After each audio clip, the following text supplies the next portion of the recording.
When we feel thirsty, we often reach for water.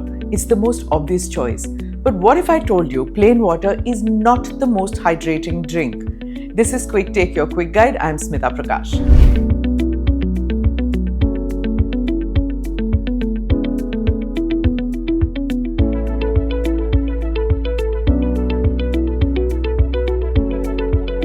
A study from St Andrews University in Scotland compared how different drinks hydrate the body.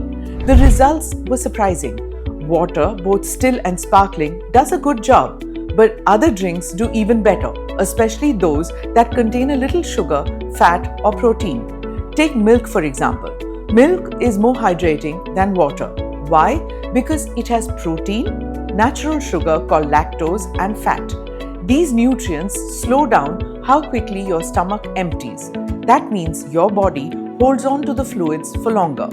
Milk also contains sodium. Sodium helps the body hold on to the water, reduce how much urine we produce. So more of the fluid stays inside your body. The same principle works with oral rehydration solutions. These are used to treat dehydration from diarrhea. They contain sodium, potassium, and a little sugar.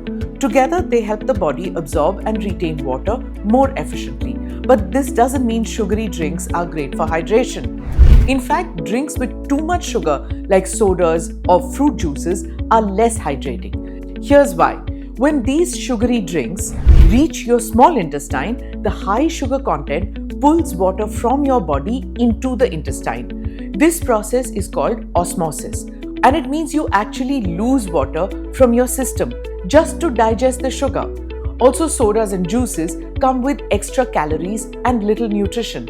They don't fill you up, they just spike your sugar. If you're choosing between soda and water, always go with water. It's calorie-free, hydrates well, and supports your liver and kidneys in flushing out toxins. Now, what about your morning coffee or cold beer? Let's talk about alcohol first. Alcohol acts as a diuretic. It makes you pee more, but the effect depends on the volume and strength of the alcohol. Beer, which has lower alcohol percentage, is less dehydrating than something like whiskey. You're getting more fluid per unit of alcohol in beer. Coffee is a bit different. A regular cup of coffee with about 80 mg of caffeine is about as hydrating as water. But if you go above 300 mg a day, that's when the diuretic effect kicks in. More caffeine means more fluid loss. If you're not used to caffeine, this effect is even stronger. But you can balance it out by simply adding milk to your coffee. Just a teaspoon or two helps. Interestingly, coffee has other benefits too. A recent UK study of about 180,000 people found that moderate coffee drinkers had a lower risk of heart diseases. 3 cups a day reduced the risk of heart issues by nearly 48%. Even 2 cups had stronger benefits. So should you start drinking coffee for heart health? That's still up for debate.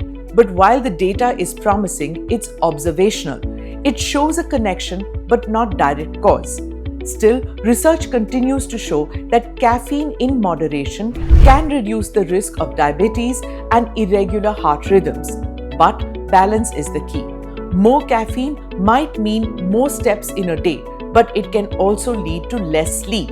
So here's the takeaway. Water is good, but milk may hydrate you better. Electrolytes matter. Too much sugar or alcohol works against hydration. Coffee can help, but not if you overdo it. In the end, it's not about chasing a magic drink. It's about making informed choices, knowing what goes into your body and what your body needs. Hydrate smart, not just often.